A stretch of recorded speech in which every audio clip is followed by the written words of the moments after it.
comenzamos un nuevo tema hablando acerca de la amenaza de la pornografía.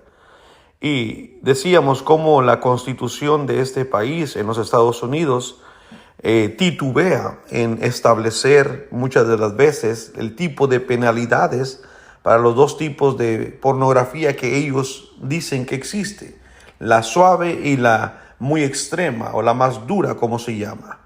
Pues Dios y la Biblia no titubea, como dije en la mañana, al condenar todos esos materiales como pecaminosos y destructivos para un carácter que quiere ser santo, un carácter que quiere tener cierta moralidad y dignidad de parte de nuestro Dios.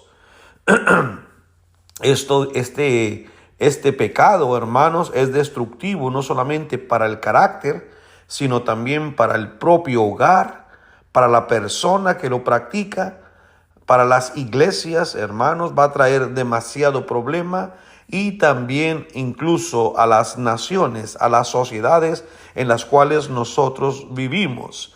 Esto es una proliferación del pecado a su máxima expresión, pudiéramos estarlo diciendo. La pornografía no es exclusivo, hermanos, de un sector de la sociedad.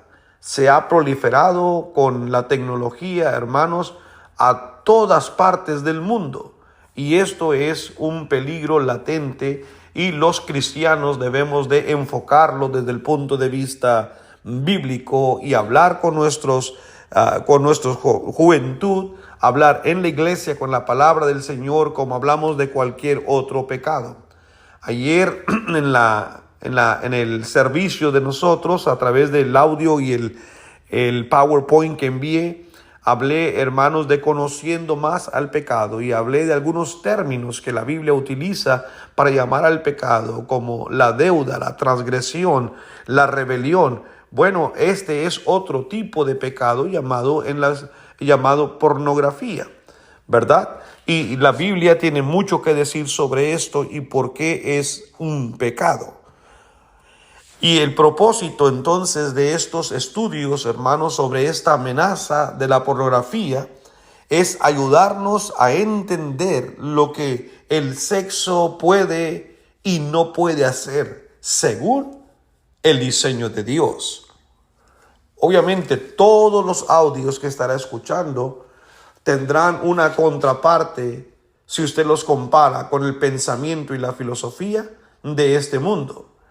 Pero nosotros lo estamos enfocando como debe de ser desde el punto de vista divino, de lo que Dios dice, de lo que Dios ha enseñado, y por qué Dios lo ve y lo expone como una amenaza muy destructiva para todos y cada uno de nosotros. Y nosotros en estos estudios vamos a tratar de ayudarnos unos a los otros para entender lo que Dios dice. Nuestra naturaleza humana, sexual, ella cumple su propósito dado por Dios, pero dentro de los límites revelados por Dios. Pero se abusa de ella cuando se exagera y cuando se eleva su importancia más allá de los límites que Dios ha puesto. Nunca en la Biblia Dios ha puesto que la relación sexual sea un pecado, pero dentro de los límites donde Dios la ha puesto.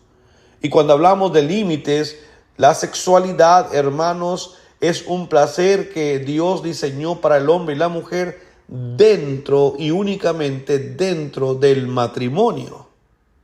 Y aún dentro del matrimonio, el apóstol Pablo tiene mucho que decir sobre ciertas prácticas que entre las personas que no conocen a Dios tenían, hermanos, y Pablo le dice a los cristianos que tengan cuidado en la manera en que ellos se conducen, pues para un cristiano, hermanos, no es algo bueno mantenerse y ocuparse o tratar a sus esposas de esa manera. Y Pablo, creo, hermanos, que tiene demasiada razón en lo que dice. Aparte de que él escribe, hermanos, bajo inspiración, nosotros tenemos el sumo respeto por lo que las escrituras de nuestro Dios nos enseñan a través de los apóstoles, que fueron ellos inspirados por el Espíritu Santo, como dice la palabra de nuestro Dios. Así que, bueno, vamos a considerar, hermanos, la palabra del Señor y vamos a ver todo lo que tiene que ver en relación a este tema. Espero en el Señor que podamos tener el sumo cuidado y la atención, hermanos, para nosotros también poder explicarla, compartiéndola con otras personas, si este fuera el caso. Entonces, dijimos que Dios no tiene ningún problema para llamar el pecado por su nombre. Y esos son los límites que Dios ha puesto. Y veremos que la palabra de Dios, hermanos, nos va a poner, digámoslo de esta manera, ciertos desafíos, pero a la vez desafíos que nos equipan para caminar en amor en una sociedad que está llena o saturada de sexualidad, porque esa es la palabra. Eso es, hermanos, lo que nosotros vemos diariamente en este mundo en que nosotros vivimos. Es bastante triste, pero esa es la realidad, hermanos, en la cual nos ha tocado vivir. Es posible, entonces, haría yo una pregunta, es posible que aquellos que han abrazado, que se han dado a esta oscuridad, a la oscuridad de la pornografía, la superen y escapen de esa devastación que vendrá hacia ellos? Bueno, la respuesta desde ahora es sí, sí es posible superarla.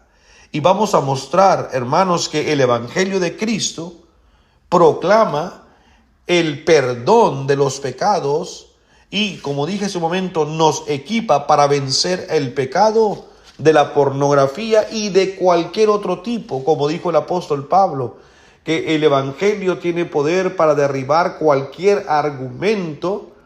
Y el pecado, el Evangelio tiene el poder para ayudarnos a sostenernos dentro de cualquier acción, hermanos, que puede prevalecer en contra de nuestra propia naturaleza, tales como las persecuciones, vivir bajo un estado de hambre, de persecución, de falta de respeto, como dijo el apóstol Pablo a los romanos, en Romanos capítulo 8 y versículo 35, cuando les dice, hermanos, a ellos, ¿quién nos separará del amor de Cristo? Dice la Escritura, ¿quién nos separará del amor de Cristo? Y comienza a enumerar algunas cosas, hermanos, que él antepone, que estas cosas no son o no serían un obstáculo, hermanos, para servir a nuestro Dios. No deberían de serlo, pues esto es lo que dice la Escritura. Dice la palabra del Señor en la primera carta de Pablo a los tesalonicenses, en el capítulo 4. Hace rato les hablé que aún dentro del matrimonio de Dios existen límites. Escuche lo que dice Pablo a los tesalonicenses en el capítulo 4, comenzando el versículo 3. Dice, pues la voluntad de Dios es vuestra santificación, que os apartéis de fornicación. Mismo pecado que Pablo mencionó a los efesios y leímos esta mañana. Dice, que cada uno de vosotros sepa tener su propia esposa en santidad y honor. Ahora está limitando lo que va a decir al estado del matrimonio. Por eso le dije que aún en el matrimonio tenemos límites. Que tratemos en esa relación íntima a nuestras esposas, a nuestra pareja, en santidad y honor, no en pasión de concupiscencia como los gentiles que no conocen a Dios. ¿Escuchó eso, hermano, hermana? No en pasión de concupiscencia como los gentiles que no conocen a Dios. Así que, para concluir este audio, queridos hermanos, nosotros, a través de la palabra del Señor, somos altamente educados por la palabra de Dios para un comportamiento santo y eficaz fuera y dentro del matrimonio. Y hablando del matrimonio, hermanos, el propósito de Dios para la sexualidad lo estaremos viendo el día de mañana. Lo que el sexo puede y no puede hacer. De esto hablaremos, hermanos, en plenitud y en amplitud en el próximo audio, para que nosotros vayamos nos educando conforme al diseño de nuestro Dios. Una vez más, gracias por su atención a la palabra. Que Dios les bendiga